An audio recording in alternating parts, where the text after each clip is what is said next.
interesting because we have certain people. We just had Richard Fisher on last week, who was also on the Fed, saying that we don't have any ammo, and it's really concerning that the next downturn, which someday will come, that we're going to be at these low levels, where in the past you've seen the Fed respond to a slowdown by 4, 5, 6, 7, 8 rate cuts, and if we do that, we're going to be negative because we don't have the ammunition.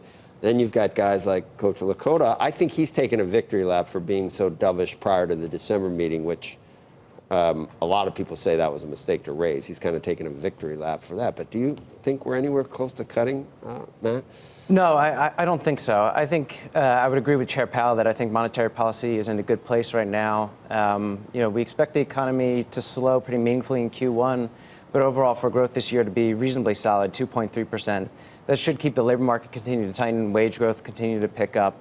So I think monetary policy is in a good place, and the Fed could be patient for a while here. We had Kevin Hassett on yesterday. He's, chairman of the, whatever it is, the CEA. And his point, he went back and just recited first quarters in the last 4 or 5 years. And like clockwork, and Leisman's done work on this as well, like clockwork, the first quarter is down at 1% or less typically for inventories or seasonal factors or whatever it is. So are we getting caught up in what is just a historically weak first quarter, and will it rebound to a solid 2.5 for 2019? Yeah, I think Q1 has historically been weak. I think they have difficulty seasonally adjusting the data. On top of that, you had the government shutdown, which was for 3 weeks. You've had some severe winter weather, so there's some one-off factors. I would look at the survey data as a good view on the underlying trend.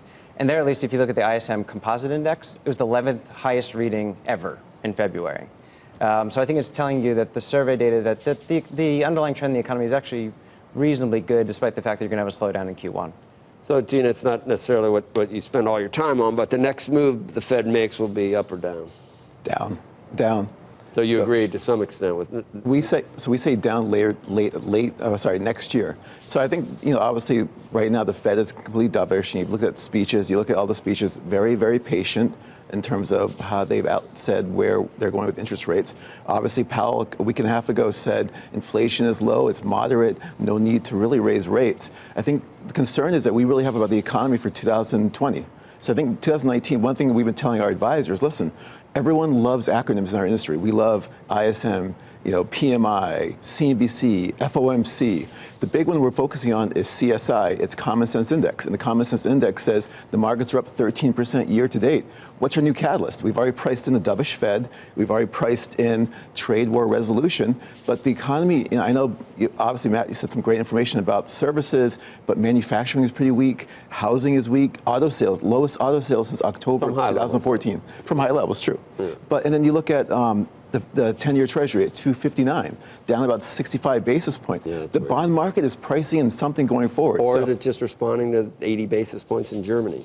Yeah, that's also. But there's also, if you think about hedging costs from German investors coming back to the U.S., hedging costs are pretty expensive. But what we're seeing is domestic investors buying treasuries, reducing yields. You're also seeing mutual funds and ETFs. So are we importing this weakness? Because we're going to have a debate later on in the show about whether this was a sugar high from the tax cuts or whether we're just, we always want more and we're just not patient enough to see these things play out over a number of years in terms of repatriation and capital investment and things like that.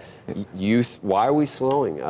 Was it a sugar high, or are we importing the trade global slowdown from some of the trade friction? Yeah, so 2018, we clearly decoupled from the rest of the global economy. So part of it was fiscal stimulus, tax reform. We think we're being connected more closely going forward. Why can't we have a domestic economy? We can. Strong. But the problem is that the dollar is so strong.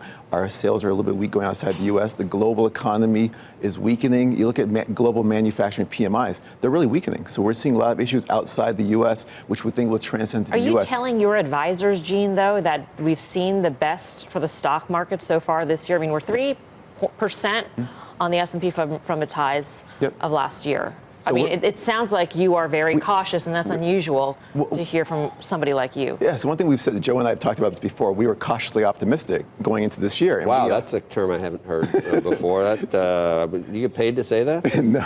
No, I mean, do they pay you anything to come up with that? Hashtag cautiously optimistic? Oh, my God. Why'd you decide I'm not optimistically cautious? Is there...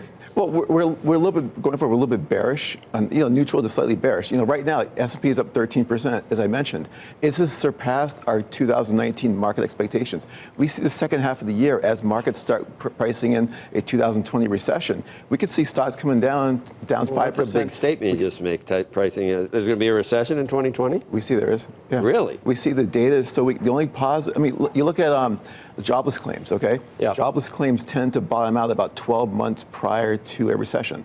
And we see jobless claims bottoming out a few months ago. You look at the New York Fed. The New York Fed said there's a 22% chance over the next 12 months of actually having a recession in the next 12 months. And this is the highest it's been since 2009. Yeah. That's New York Fed, 22%, not 23 or 21, right? Yeah, okay. I think certainly if you're looking at the yield curve is telling you recession risks are rising pretty substantially as you get 12, 24 months out. The one thing that I would say is we were looking at the Fed tightening aggressively as being a potential trigger of that. You've basically taken the Fed out of the picture in terms of being the next trigger for the recession. It's a patient Fed. They're not going to over-tighten. You really need to see inflation pick up. For that reason, I would actually be a little bit more optimistic on the 2020 growth outlook. Fiscal being a key question there. If they can get a deal on a continuing resolution, get fiscal spending, you don't avoid a fiscal cliff, you actually do have a decent fiscal impulse as you go into 2020. So